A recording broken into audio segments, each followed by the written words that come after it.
अल्लाह ने जो इंसान को नेमतें दी हैं, कभी तकब्बर मत करना, कभी अपने पढ़े का, कभी अपने इल्म का।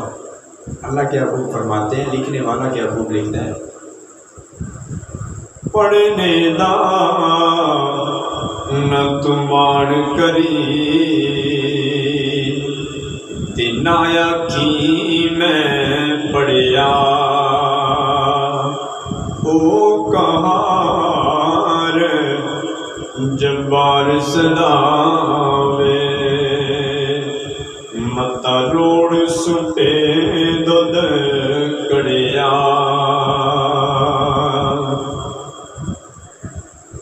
जिहड़े कहंदे सी मरांगे ए नाल तेरे,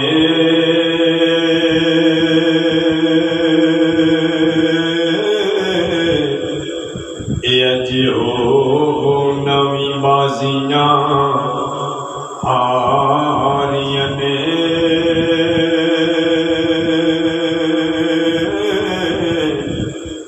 ते दिनी राती जिहड़े तरसदे सी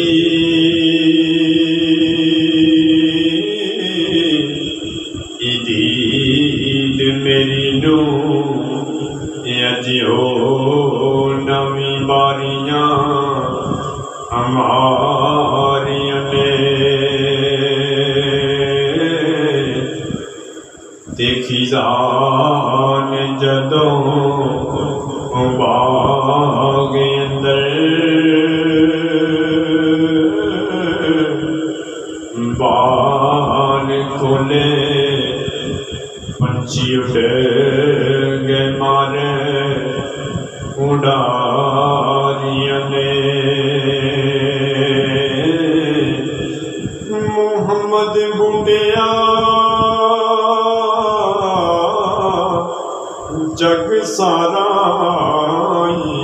झूठा, सच्चियां न रसूल दियां यारियां